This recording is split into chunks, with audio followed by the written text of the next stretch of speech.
Hoy quiero que hablemos sobre el slut shaming y por qué las mujeres siguen siendo objeto de avergonzamiento por tener experiencia sexual.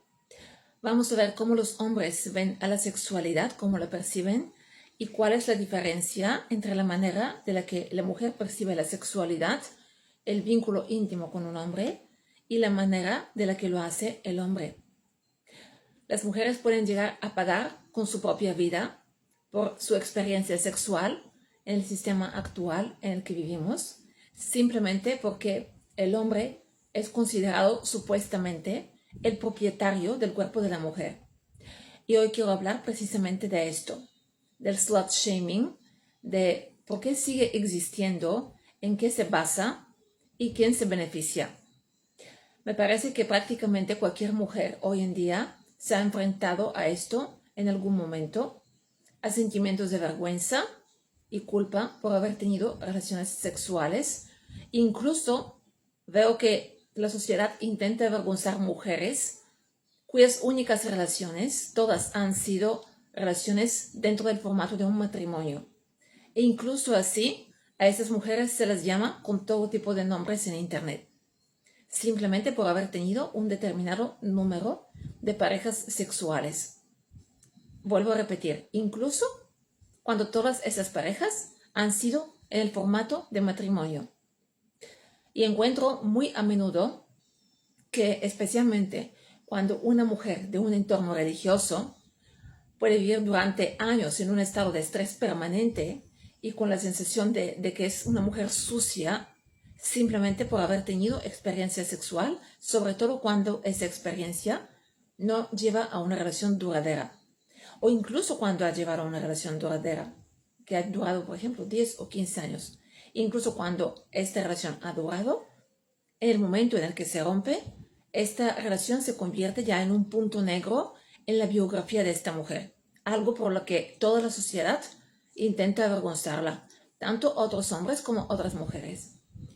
Y yo quisiera ir desmontando esos mitos y sacaros de ese sistema de coordenadas en el que os estáis evaluando a vosotras mismas desde el punto de vista de vuestra pureza o impureza sexual, o en el que miráis a otra mujer y la llamáis puta, zorra, prostituta, etc., simplemente por haber estado con algún hombre.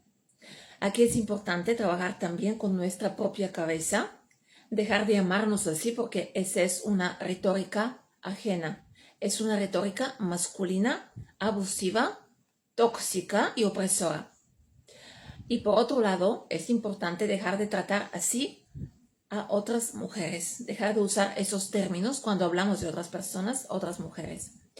Porque cuando una mujer reproduce ese mismo lenguaje contra otra mujer, está ayudando a mantener este mismo sistema que después vuelve a utilizarse contra ella. Ella misma cae víctima de ese sistema que ella está fomentando con este odio. Y quiero llamar especialmente vuestra atención sobre ello. Cuando un hombre, en principio, os pregunta por vuestros ex, por el número de parejas sexuales que habéis tenido, él se está acercando a vosotras como si fuerais una mercancía, un objeto, y eso hay que entenderlo. Es decir, él ya os está ofendiendo por el mero hecho de plantear esa pregunta. Os está tratando como si fuerais un objeto. Y yo os digo que no tenéis ninguna obligación de responder a ese tipo de preguntas. No tenéis que justificaros, no tenéis que explicar quién estuvo con vosotras, cuántos fueron, cuándo ocurrió o qué hicisteis. Porque fijaos en lo que sucede cuando aceptáis ese tipo de interrogatorio. Empiezan a aparecer palabras como pura, impura, limpia, sucia, usada. Incluso utilizan términos que normalmente describen objetos, coches, máquinas. Comparan a una mujer con coche y hablan de kilometraje. Podéis imaginaroslo. Y eso ya es una forma de relacionarse con una mujer, reduciéndola a un objeto de uso. Y entonces, ¿de qué supuesta prueba de vuestra pureza estamos hablando aquí? Ahora voy a intentar explicaros cómo funciona este sistema. Imaginad que estáis conociendo a un hombre. Lleváis tiempo saliendo, hablando, conociéndoos y finalmente tenéis relaciones sexuales. ocurre vuestro primer encuentro sexual. A partir de ese momento podéis experimentar una ansiedad muy fuerte. ¿Por qué pasa esto? Porque dentro de este sistema actual en el que todos vivimos, se supone que una mujer tiene que tener un menor número posible de parejas sexuales. ¿Por qué? Porque parece que la mujer está siendo evaluada precisamente desde ese punto de vista. Eso es lo más importante que se puede decir sobre ella. Y si el número de parejas sexuales que ha tenido no es suficientemente pequeño, y obviamente tal número no existe, pueden ser 4, puede ser que todos esos hombres han sido tus maridos, e incluso pueden existir personas que te llaman puta por eso, porque simplemente no existe tal número, quizás únicamente 0. Si no has estado con nadie, entonces sí, te pueden cualificar como una mujer digna, una mujer buena. 0, ya está. Hasta ahí se extienden tus derechos como persona y como mujer. 0. Tú no tienes derecho de equivocarte, tú no tienes derecho de confiar en nadie, tú no tienes derecho de hacer cosas normales con tu vida, intentar estar con nadie. No, tú no tienes derecho. Entonces, aparecen las preguntas tipo, ¿quién va a quedarse con ella? Frases como, el que se la quede pierde. ¿Quién va a querer invertir en esta mujer a la que consideran ya una mujer fácil? Y esta mujer ya puede empezar a preocuparse de que nadie quiera comprometerse con ella, de que alguien empiece a difundir rumores, de que hablen de ella, que digan eso, que digan aquello. Y entonces ocurre ese primer encuentro sexual y la mujer puede entrar automáticamente en un estado de ansiedad, porque ella ya entiende que después de lo ocurrido, el poder parece estar en las manos del hombre. Él entiende que puede tener un número prácticamente ilimitado de parejas sexuales, mientras que ella ha aprendido, se le ha enseñado que debe tener el menor número posible. Y por lo tanto, dentro de esa lógica, ella es quien siempre tiene que intentar mantener ese número abajo. Y ella es quien supuestamente tiene más interés en que esa relación continúe. Da igual si el sexo le ha gustado, da igual si las cosas han ido bien, no. Por el simple hecho de que ella ya ha dado este paso, ella ya está obligada por la presión social a intentar dar el siguiente. Y entonces, sabiendo esto, muchos hombres, después de la primera relación sexual, intentan condicionarte, intentan manipularte a través de esto, porque saben que tú ya estás en modo presión. Tú ya te sientes presionada por la sociedad de llevar esta relación a algo más. Y eso se convierte en una forma de manipularte basada precisamente en ese miedo. Porque de repente es como que él y la sociedad ya te dicen, dale, ahora ya eres tú la que tiene que perseguir, ahora ya eres tú la que tiene que demostrar su valor, ahora eres tú la que tienes que escribirle, mandarle mensajes, preguntarle dónde está, por qué desapareció, cuestionar tu valor, preguntarte si algo no le gustó, qué ocurrió entre nosotros, qué somos ahora. Y de esta manera el valor de nuestro vínculo ya empieza a cambiar, porque él ya no necesita realizar los mismos esfuerzos que antes para conseguir un nuevo encuentro sexual. Él piensa que como una vez estuvo ahí, ya con mucha facilidad vuelve a entrar por esa puerta sin ningún problema. Entonces, llevabais, por ejemplo, 2 meses conociéndoos, finalmente tenéis relaciones sexuales y después el hombre puede empezar a utilizar esa propia, es como decir, tú no eres una mujer fácil, ¿verdad? Entonces deberías estar interesada en que cualquier relación sexual que tengas con quien sea continúe, por el simple hecho de que tú no quieres ser considerada una puta, ¿no? Y si tú no estás acostumbrada a acostarte con uno y con otro, se supone que eres tú la que tiene que llamar. Si él no te busca, pues tú tienes que ir detrás de él, tú tienes que buscarlo, tú tienes que insistirle. Y tú eres la interesada en que esta relación, este vínculo continúe. Porque según esta lógica, tú no puedes tener un número evaluado de parejas sexuales, mientras él sí puede. Yo puedo tener una cantidad prácticamente ilimitada de parejas, pero tú no. Eres tú ahora la que se tiene que ir esforzando por mí. Muchas veces también detrás del slut shaming, lo que hay es una enorme cantidad de envidia, un resentimiento, una impotencia hacia la posición que los hombres creen que ocupa la mujer en el mercado sexual.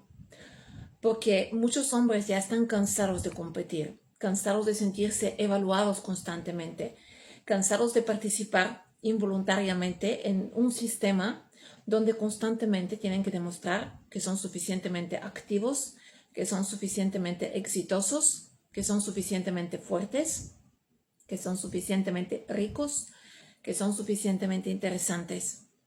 Y de vivir dentro de un sistema en el que sienten que hagan lo que hagan, siempre hay otro hombre que puede tener más, ganar más, conseguir más o resultar más deseable. Y desde esa frustración aparece una fantasía muy concreta y muy común. Ojalá hubiera nacido mujer. Porque ellos imaginan que la vida de una mujer es infinitamente más fácil, que nosotras podemos conseguirlo todo simplemente abriéndonos de piernas. Y que basta con hacer esto para obtener atención, dinero, éxito, regalos, privilegios, experiencias y hombres dispuestos a ofrecernos el mundo y cosas que ellos han tenido que esforzarse durante años para conseguir. Y pasa así que todos esos hombres fantasean con poder experimentar, aunque fuera una sola vez, lo que significa estar en el lado del que recibe. No ser el cliente, no ser el comprador eterno, no ser siempre el que tiene que demostrar su valor para conseguir acceso, no ser el que persigue, sino ser, aunque sea solo una vez, aquel cuya sexualidad tiene un valor que otros están dispuestos a pagar.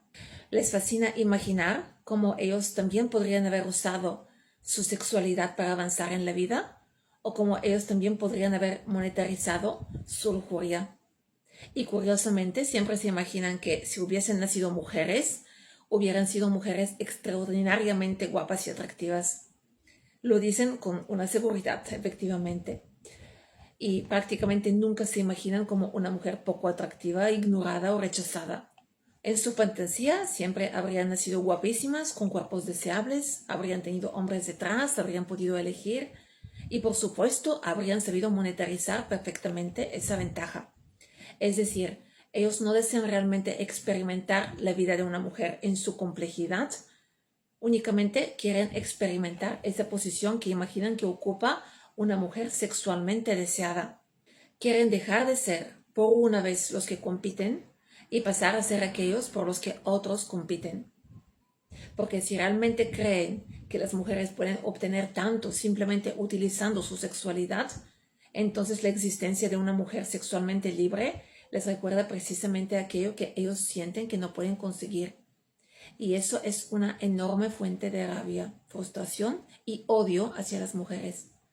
En la mayoría de los casos, obviamente este odio no se vive en la parte consciente de su mente, pero aún así está ahí. Y eso convierte aquello que en el fondo envidian en algo que intentan despreciar, llamando a la mujer puta, promiscua, fácil, sin valor. Te acuestas con viejos para obtener ese coche. Sí, ahora estás muy feliz, pero seguro que andas llorando por la noche cuando tienes que atenderlo, etcétera, etcétera. Y el slut shaming no siempre nace únicamente del rechazo sexual hacia la sexualidad femenina. Muchas veces también nace de la rabia de que él mira desde fuera una posición que imagina privilegiada y siente que nunca podrá ocuparla y necesita convencerse de que en realidad aquello que desea no vale la pena. Otra cosa que yo considero muy importante y quiero que todos ustedes entendáis, porque pienso que la gran mayoría de nosotras se pasan la vida sin entenderlo, es que los hombres en masa no ven a la mujer en el acto sexual. No la ven como una persona y mucho menos como una persona con la que se produce algún tipo de unión, algo que valoran, respetan o que de alguna forma les complementa. En la relación sexual, el hombre se ve a sí mismo. Él se ve como el gran follador, el gran amante, el empotrador. Mira que todavía se me levanta, todavía funciono, sirvo para complacer, todavía puedo satisfacer, todavía puedo seducir, todavía soy atractivo, todavía puedo. Es lo que él ve. Él lo ve como que está aprovechando la pequeña porción de vida que se le ha otorgado, él lo ve como que está aprovechando la pequeña porción de vida que le ha sido otorgada, que le ha sido concedida y que de esa manera él la está llenando de sentido. Porque para el hombre, Ese sería el sentido de toda su existencia. Es decir, él se ve completamente a sí mismo. Ve una confirmación de su valor como hombre. Él ve una confirmación de su ego masculino. Eso es lo que él ve en el acto sexual con una mujer. No ve a la mujer. El hombre ve a la mujer únicamente como un instrumento a través del cual se demuestra a sí mismo. Una conquista más. Otra mujer a la que él ha conseguido. Otra prueba de que puede, de que es deseado, de que es capaz, de que miente bien, de que se sabe pintar bien. Y todo eso de sentimientos bonitos, de que algunos sí viven la relación con nosotras como algo especial y esa conexión única entre dos personas. Todo eso es fruto de fantasías femeninas desatadas. En la conciencia masculina, tú eres especial mientras estás delante de él y mientras siente que tiene alguna posibilidad contigo. En el momento en el que tú ya no estás delante de él, o sigues estando, pero ya se ha saciado de ti y hay otras a tu alrededor, y aparece otra mujer que despierta en él, aunque sea el mínimo interés, ella se convierte en la especial por el momento. Y por suerte, hoy tenemos un volumen cada vez mayor de comentarios y confesiones en Internet que nos permiten leer, ver en tiempo real cómo piensan los hombres y cómo nos ven. Y en sus propias historias, en sus propios comentarios, se ve que todo lo que ellos ven, la manera de la que ellos perciben el mundo, todo es sexualizado. Y la mujer es un objeto. El hombre necesita sentirse más fuerte, más grande, más importante que la mujer, más en todo. Y puesto que se percibe a sí mismo desde esa perspectiva, necesita organizar el mundo en una estructura jerárquica. Descualificar de entrada al menos a la mitad de la humanidad y después organizarse con la otra mitad dentro de una jerarquía en la que necesariamente debe encontrarse en la parte superior, en los 50% de arriba. Y entonces, ¿qué es lo que hace? Discredita a la mujer, porque necesita creer que es más fuerte que ella. Y como su talón de Aquiles, el único punto, pero completamente suficiente, a través del cual una mujer puede ejercer influencia sobre él, es precisamente el deseo sexual, y él no puede controlar ese deseo sexual, no lo consigue encaminar, y en realidad tampoco parece estar seguro que quiere controlarlo, porque precisamente a través de la dominación y la conquista de los inferiores 50% se organiza esa jerarquía entre la parte superior de la humanidad. Entonces, en ese juego tiene que haber cazadores y tiene que haber presas. Y los hombres ya saben qué rol van a guardar para ellos mismos. Y eso se ve claramente en los comentarios y confesiones de los hombres sobre ese tema. El deseo sexual es aquello que les hace sentir vivos, aquello que da sentido a su existencia, aquello que les hace sentir que están aprovechando al máximo su vida. Y mientras tengan energía, mientras tengan vida, mientras tengan hormonas, ellos seguirán adelante. Se acostarán con quien puedan. Y no van a permitir que una mujer, quien sea, aunque fuera esa su esposa o la madre de sus hijos, y el miedo que pueden sentir a las consecuencias, dirija sus acciones y sus decisiones. Así es como ellos lo ven. Porque en el momento en el que el deseo se hace consciente y es aceptado, en el momento en que sale a la superficie de su conciencia, el hombre se enfrenta consigo mismo. Y entonces tiene una elección: aceptarlo como parte de sí mismo o reprimirlo. Y para el hombre, aceptar ese deseo forma parte de aceptar su masculinidad. Negar ese deseo por otras mujeres, negar ese deseo de estar con más de una, para él es renunciar su masculinidad. Para el hombre, si reprime ese deseo, dentro de él queda esa sensación de soy un cobarde. Queda esa sensación de no haberse atrevido a reconocer ante sí mismo lo que realmente desea e ir a por esta cosa. Y aquí entra en juego la fraternidad, los demás hombres, la sociedad. Porque sabe que si convierte este impulso en una hazaña, recibirá aplausos, será aprobado, será reconocido. Y ese es precisamente el mecanismo de la manada. Para el primate, estar con muchas mujeres carece de sentido si eso no es visto y aplaudido por la manada. La conquista por sí sola no es suficiente, tiene que ser también contada, tiene que ser escuchada por los demás hombres, tiene que ser valorada. Tipo, ¿con cuántas mujeres has estado? ¿A cuántas pudiste seducir? ¿Cuántas veces pudiste hacerlo por una noche? ¿O cuántas veces puedes hacerlo todavía con tu edad? Todo eso son evaluaciones en la escala de valor masculina. Y entonces aquí el acto sexual deja de ser una experiencia íntima entre dos personas y se convierte en una moneda social, en una demostración ante los demás hombres de su propio valor y al mismo tiempo en una moneda con la que él mide su propio valor ante sí mismo. No son ni los coches, no es el dinero, no es el estatus. Todas esas cosas son simplemente medios para alcanzar el objetivo, la cola del pavo real, por así decirlo. Y por eso es tan importante que haya público, porque si no hay nadie que aplauda la hazaña, esta pierde gran parte de su significado. Entonces queda únicamente el deseo que está ahí y él no sabe qué hacer con él. Y ante ese deseo, el hombre tiene que enfrentarse consigo mismo, solo, sin la manada, sin los aplausos, sin el relato en el que él es el conquistador y la mujer es la conquistada. Porque precisamente ese es el relato que necesita contarse a sí mismo. Y por eso, cuando leemos estas confesiones, en realidad aprendemos mucho más sobre el propio hombre que sobre la mujer con la que estuvo. En el centro de la historia vuelve a estar él, su fuerza, su atractivo, su potencial sexual, su ego y su necesidad de demostrarse a sí mismo que todavía es lo suficientemente hombre. Y el hecho de que la mujer sea representada tan a menudo de esa manera también se observa en las historias, los libros, los mitos y los guiones masculinos. En ellos vemos que la mujer siempre es la promiscua, la caliente, la que anda buscándolo, la que anda seduciendo. Ella es la que lo desea, la que persigue, la que lo coloca en esa situación. Y él simplemente responde. Nunca es el desesperado, nunca es el que no puede controlarse.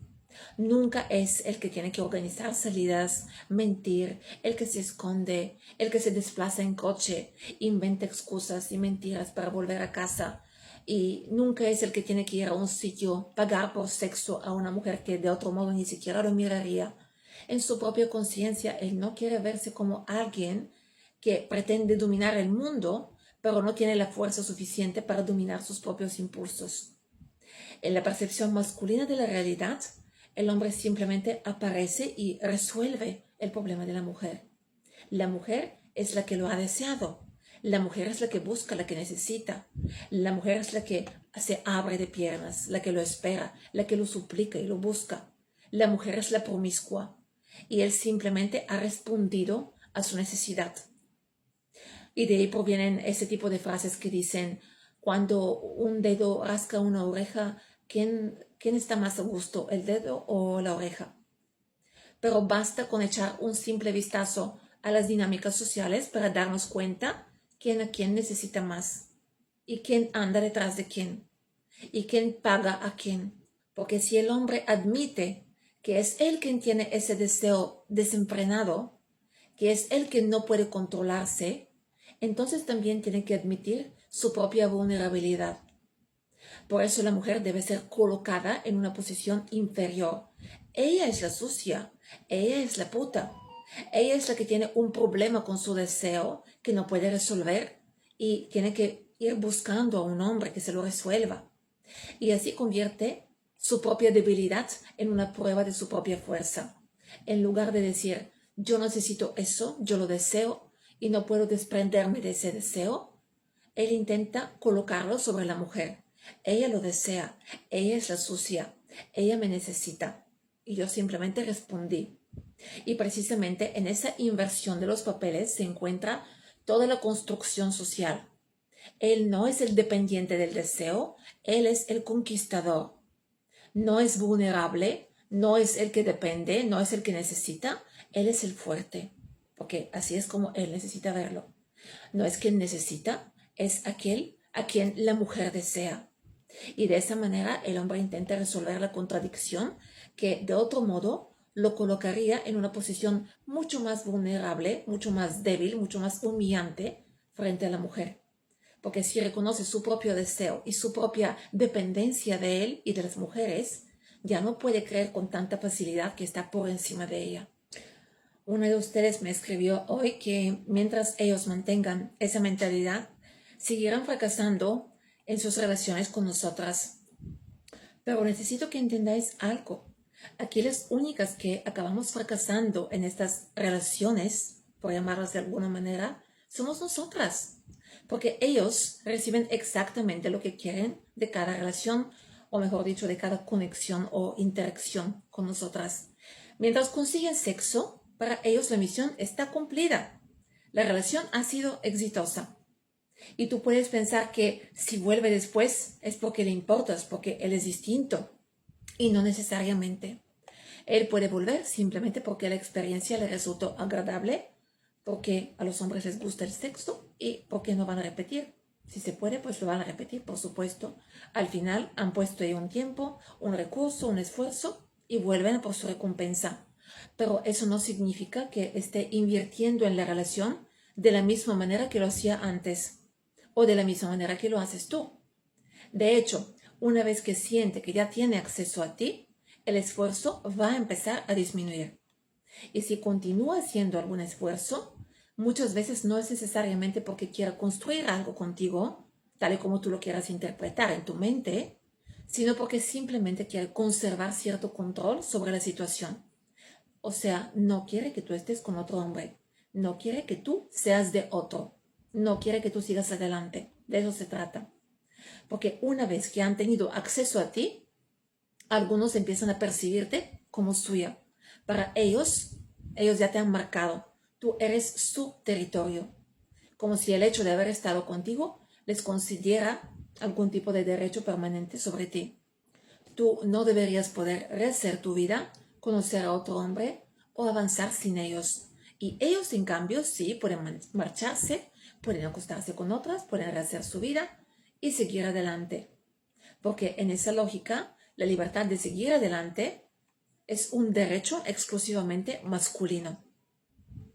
Hay que entender que cuando nosotras experimentamos algo, nosotras nos unimos con este algo. Nos unimos, lo disfrutamos, lo experimentamos y lo soltamos. Y el hombre, él no se une, él destruye, él conquista, él consume y para él, una vez que él ya te ha tocado, tú quedas como algo sucio, consumido, destrozado, vacío. Así es como él lo ve. Y de ahí proviene esa cultura del slut shaming, del avergonzamiento sexual. Y hay que entender que si el hombre sigue volviendo, él lo hace simplemente porque una vez ha conseguido abrir esa puerta, entonces para él puede seguir volviendo para obtener su premio. Pero el interés y el esfuerzo que ponen van a ser cada vez menores. Por eso ocurre tantas veces que después del primer encuentro sexual dejan de amar. ¿Por qué hacen esto? Porque quieren ver tu reacción. Quieren que seas tú la que empiece a sentirse insegura, que te preguntes lo que ha pasado, si le habrás gustado, si habrás hecho algo mal, si habrás sentido un olor raro o alguna cosa, si volverá a buscarte. Y si tú te controlas, si tú no llamas y actúas con total normalidad, la situación va a cambiar y puedes voltearla a tu favor. Porque entonces no es él quien te ha gosteado, también eres tú la que lo ha gosteado a él. Él no sabrá quién ha gosteado si nunca te vuelve a llamar. A lo mejor tú también lo has gosteado a él. Y entonces esas inseguridades que él intenta que tú sientas, tú se las devuelves a él. Y él es el que empieza a preguntarse, ¿le habrá gustado realmente? ¿Habrá quedado satisfecha? ¿Por qué parece tan indiferente? ¿Será que no le impresioné? Y entonces de repente ya no tiene la certeza de que aquella puerta está completamente abierta por el simple hecho de que una vez pasó por ella. Y vuelve a sentir que tiene algo que demostrar. Y el juego se reinicia de cierto modo. Por eso, si vuelve a llamarte, cuando vuelve a llamarte, porque te va a llamar, si tú no llamas después del encuentro sexual, el hombre siempre te va a llamar, siempre. Él quiere asegurarse de que te ha gustado, de que tú lo recuerdas, siempre. Obviamente, al menos de que no ha pasado algo muy extraño, muy incómodo o algo realmente no le ha gustado. Pero en un caso normal, él te va a llamar. Y lo que tienes que hacer tú es ni mencionar aquella noche. Hablar como si nada. Hola, ¿qué tal? Tú no estás ni ofendida ni resentida. Suenas con total naturalidad. Y si él menciona aquella noche, tú dices, ah, sí, fue muy divertido, muy bien. Me gustó mucho aquel restaurante donde me llevaste.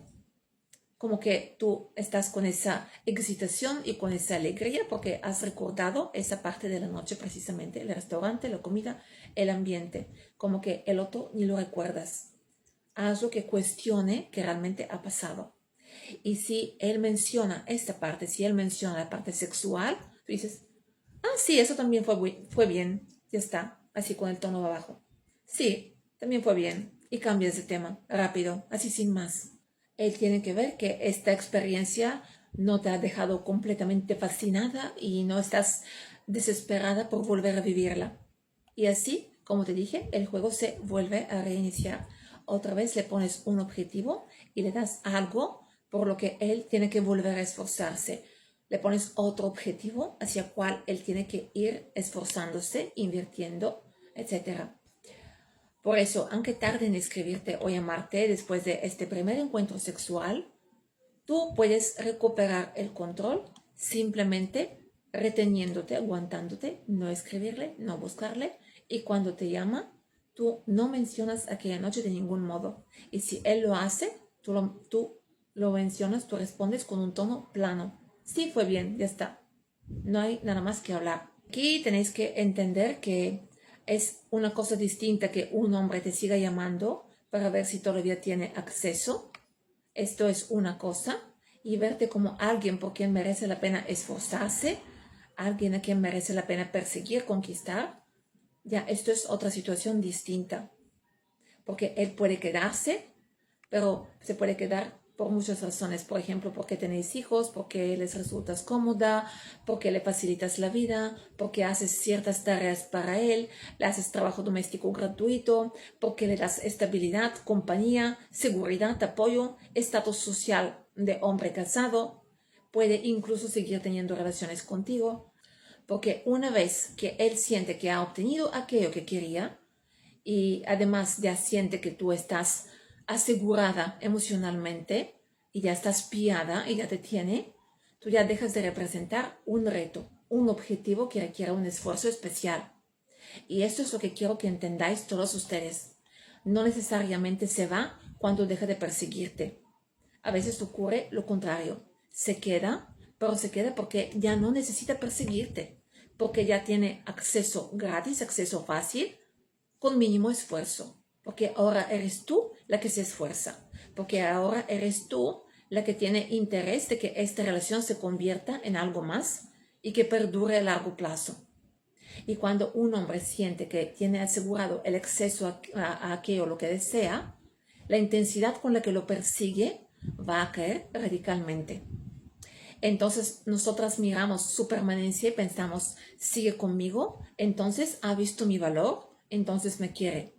Cuando quizá lo único que demuestra su permanencia es que por algún motivo todavía le resulta conveniente seguir ahí.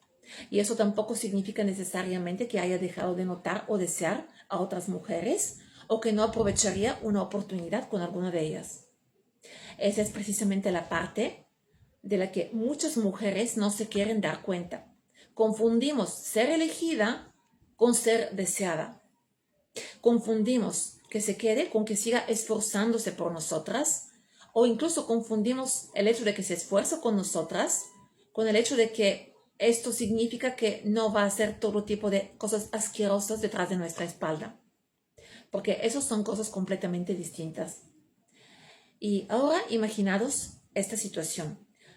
No estáis limitadas en cuanto al número de parejas que podéis tener.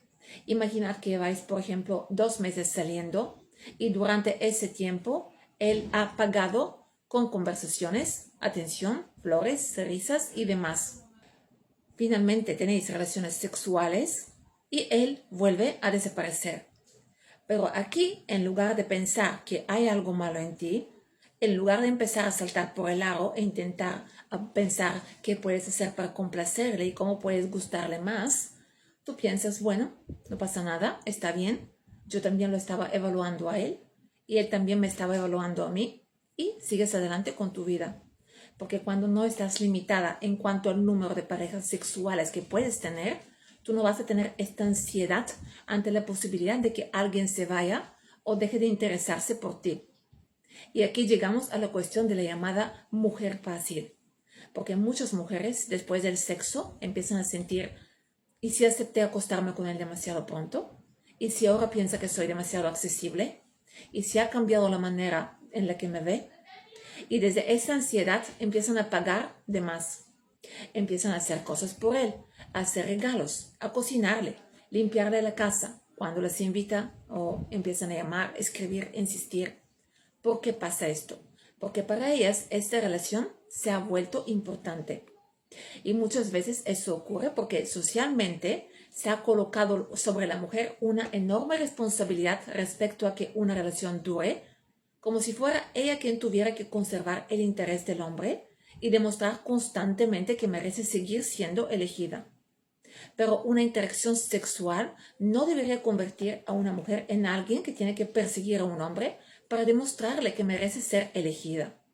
Y sobre todo, que un hombre pierda el interés después del sexo no significa que haya algo malo en ti. No significa que tú eres de una manera o de otra manera, ni que eres una puta. No dice absolutamente nada de ti. La idea misma de la puta funciona precisamente como una forma de controlar el cuerpo femenino. Establecer cuánto sexo puede tener una mujer, cuándo puede tenerlo y qué consecuencias sociales debe aceptar si decide hacerlo de otra manera. Y mientras sigamos creyendo que el valor de una mujer depende de conseguir que un hombre se quede después de haber tenido sexo con ella, seguiremos jugando bajo unas reglas que no hemos creado nosotras. Y otra cosa que me gustaría comentar: tampoco tenéis por qué vivir con esa vergüenza y cargar con ella eternamente a lo largo de todas vuestras vidas. Porque muchas de las cosas que nos enseñan a temer están construidas sobre una idea que hoy en día cada vez tiene menos sentido. Imagina que vives en un pueblo muy pequeño, donde todo el mundo se conoce, donde todo el mundo sabe tú quién eres, quiénes son tus padres, con quién saliste, qué hiciste durante, por ejemplo, los últimos 10 años. En un contexto así es mucho más fácil que exista ese control social, porque tu reputación está permanentemente expuesta. Pero es que hoy vivimos en un mundo completamente diferente. Vivimos en un mundo globalizado, donde la gente se mueve constantemente. Cambiamos de ciudades, de países, viajamos, nos mudamos, conocemos personas nuevas y dejamos atrás círculos enteros. Y por lo tanto, nadie puede saber exactamente quién eres ni todo lo que tú has hecho en tu vida. Absolutamente nadie. Y fijaos en lo absurdo que es entonces cargar durante años con vergüenza por algo que supuestamente alguien podría descubrir. ¿Quién lo va a descubrir? ¿Quién va a saber realmente qué tú hiciste, con quién tú estuviste, cuándo lo hiciste, qué relaciones tuviste, qué ocurrió dentro de esas relaciones? Nadie puede conocer completamente tu historia. Y aún así te han enseñado a vivir como si hubiese un tribunal permanente alrededor de ti, como si en cualquier momento alguien pudiera levantarse y decir: yo sé lo que hiciste. ¿Y qué? ¿Y qué pasa si alguien lo sabe? Porque ahí está precisamente la trampa. Te enseñaron que tienes que esconder determinadas partes de tu vida, porque si alguien las conoce, podrá utilizarlas para juzgarte. Y entonces empiezas a vigilarte tú misma. Empiezas a sentir vergüenza antes incluso de que nadie te haya juzgado, antes incluso de que hayas hecho cualquier cosa para la que puedes ser juzgada. Empiezas a pensar: ¿y si se enteran? ¿Y si hablan de mí? ¿Y si piensan que soy una mujer de ese tipo o de aquel otro? Y terminas viviendo bajo un juicio que muchas veces ni siquiera existe. Y yo creo que hay que salir de ahí, porque tu vida privada no es un expediente que tengas que presentar ante nadie. Tú no tienes que demostrarle a nadie que eres suficientemente pura o suficientemente decente o suficientemente buena para merecer respeto. Y sobre todo, no tienes que sentir vergüenza simplemente porque alguien pueda tener una opinión sobre ti. La gente habla, la gente juzga, la gente interpreta, pero eso no significa que tú tengas que vivir sometida a esa mirada. Tu vida es tuya. Y cuanto más entiendes que nadie tiene acceso completo a tu historia, menos poder tienes sobre ti esa amenaza constante de ¿y si alguien se entera? Pues que se entere. ¿Y qué? Otra cosa que me gustaría contar, que también he encontrado hombres que después de acostarse con una mujer empiezan a tratarla como si estuviera sucia, aunque él haya sido el único hombre que se ha acostado con ella. Antes de él, ella no había estado con nadie más y sin embargo, después de tener relaciones con ella, empieza a verla de otra manera, como si hubiera perdido algo, como si de repente se hubiera convertido en una mujer sucia. Yo recuerdo esa situación donde una psicóloga contaba de un caso de un paciente suyo. Ese hombre estaba sufriendo muchísimo porque no podía dormir por el hecho de que su novia le había contado cosas sobre sus relaciones anteriores. Y él se dio cuenta que empezó a considerarla repugnante, a pesar de que fue él quien la incentivó a contarle todo. Él fue el que le insistió y ella se lo contó. Porque muchas mujeres hacen esto desde la idea de que ya somos pareja, él es mi persona más cercana, estamos juntos, tenemos confianza, deberíamos saberlo todo el uno del otro. Y entonces este hombre le dice a su psicóloga: no puedo hacer nada desde que me enteré de todo esto, no puedo dormir, me paso el tiempo imaginando escenas de lo que ella hizo con otros hombres, lo considero repugnante y la veo como, no sé, como sucia. Y sé que objetivamente ella no me ha hecho nada, pero la veo como una mujer que no es como debería ser, como una mujer defectuosa. Cuando fue él mismo que le hizo todas esas preguntas. Y ahora es él quien empieza a avergonzarla y a juzgarla por haberle dado exactamente la información que él le pidió. Y además me he encontrado con situaciones todavía más graves. Mujeres que contaban determinadas experiencias a sus parejas precisamente porque sentían que existía intimidad y confianza.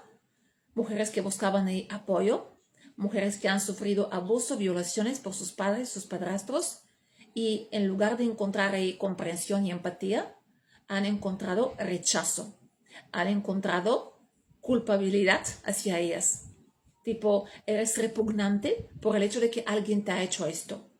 O sea, creando trauma sobre el trauma. ¿Entendéis? La mujer ya había sido víctima de una experiencia traumática. Después consigue reunir el valor suficiente para contárselo a alguien porque percibía a esa persona como alguien cercano y esperaba recibir comprensión, apoyo, protección. Y en lugar de recibir apoyo, vuelve a ser herida, vuelve a ser avergonzada, vuelve a ser rechazada. Por eso, ¿qué es lo que os quiero decir? Tenéis que separar vuestra propia percepción de vosotras mismas de la opinión masculina sobre vuestro cuerpo y vuestra sexualidad.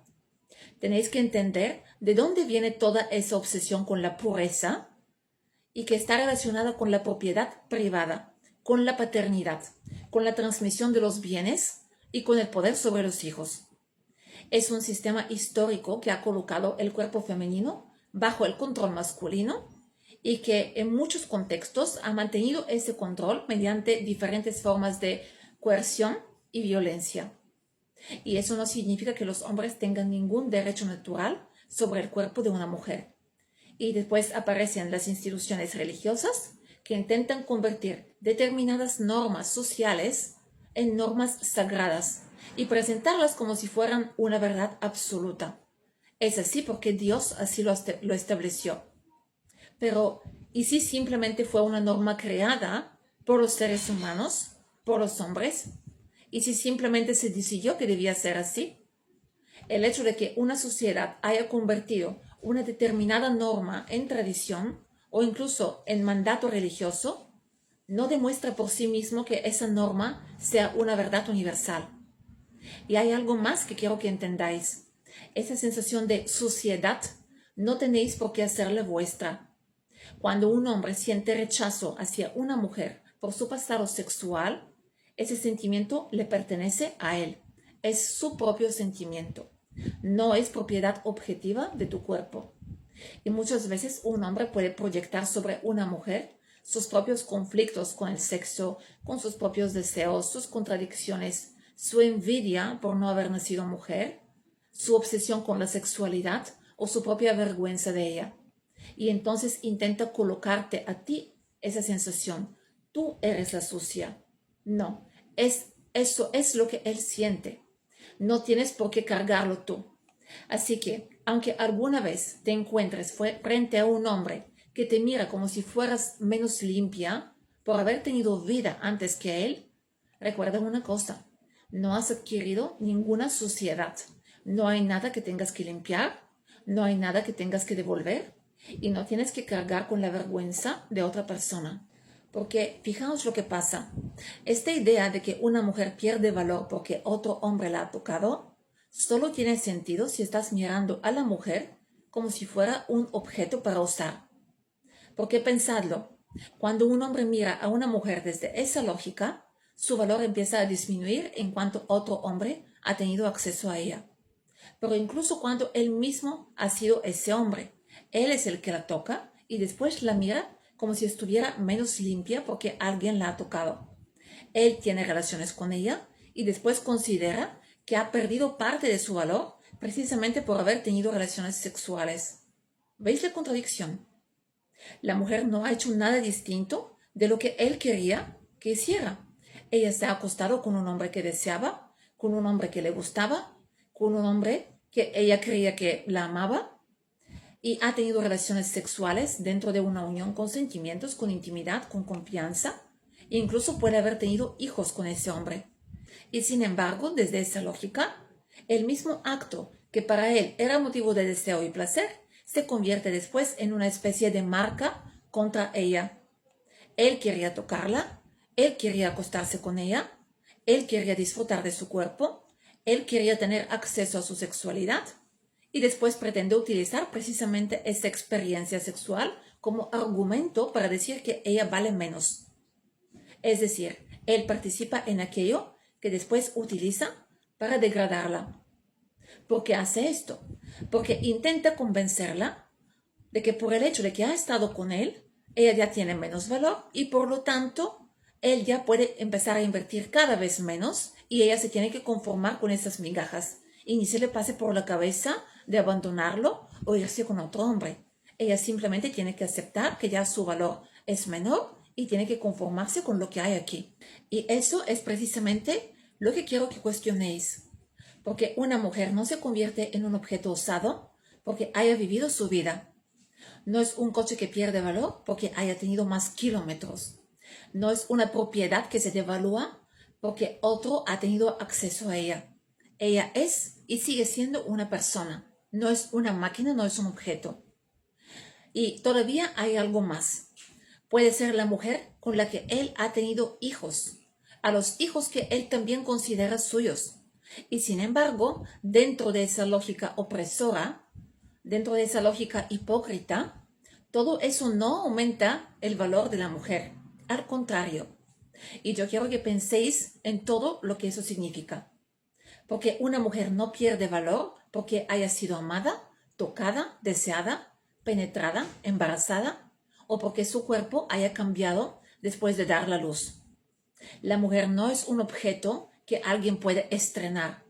Pero claro, tal y como el hombre lo ve y experimenta el mundo, lo es. En su sistema de valores, la mujer es un objeto. Y su cuerpo disminuye su valor al mercado cada vez que otro hombre tiene acceso a él. Como si el hombre que llega después estuviera recibiendo algo que ya ha sido utilizado. Y una mujer no es una cosa utilizada, no es un coche con kilometraje y sobre todo el cuerpo de una mujer no se convierte en menos valioso porque ha estado con alguien más. A los hombres lo que realmente les incomoda en esa situación es la comparación.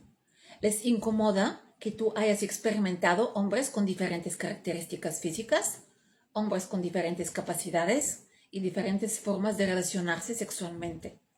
Y cuando entienden que están siendo evaluados, evidentemente esto les resulta bastante desagradable. Porque cuando una mujer ha tenido experiencias sexuales variadas, es menos probable que considere automáticamente extraordinario a lo que tú haces en la cama o a tus 15 centímetros de erección. Esta mujer empieza a comparar, a analizar diferentes posibilidades y puede descubrir que un hombre sabe hacer muy bien una cosa, otro tiene otras cualidades, otro le proporciona cierto placer, con otro tiene determinada química, el olor del tercero le encanta, otro tiene otra carisma y empieza a mirar a todo de otra manera.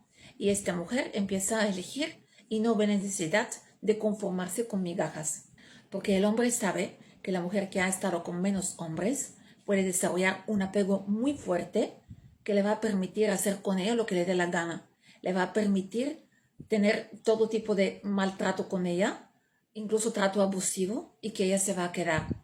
Por esto, con lo que quiero que os quedéis de este video es que nosotras también tenemos derecho de elegir, de comparar, de preferir ciertas características físicas y también de ver cómo funciona uno u otro hombre en la cama. Y no tenemos que permitir ser avergonzadas por esto, y mucho menos en un mundo donde los hombres pueden abandonar, salir de cualquier relación con esta facilidad y la mujer no tiene ningún tipo de protección moral, social o religiosa. Porque ahora mismo la mujer está lanzada en este océano de hombres mentirosos y depredadores que pueden decir cualquier cosa, pueden mentirle como les dé la gana, pueden abandonarla después de 1 o 10 veces acostándose con ella, sin ningún tipo de repercusión social. Y ella es la que tiene que cargar con la vergüenza de esta irresponsabilidad. Y eso simplemente no me parece correcto. Por eso, permitámonos vivir la vida, permitámonos vivir nuestra sexualidad sin cargar con vergüenza ajena, permitámonos experimentar, descubrir, disfrutar. Y esto es muy importante. No permitimos que un hombre se comporte con nosotras de cualquier manera, simplemente porque así le da la gana. Y si veis que un hombre ya viene contaminado, que ya trae consigo determinadas conductas, hábitos o formas de relacionarse que no queréis en vuestra vida, pues nos mantenemos alejadas de él. Así de simple. Muchas gracias por vuestro tiempo y vuestra atención y espero volver a verlos en el siguiente video. Gracias.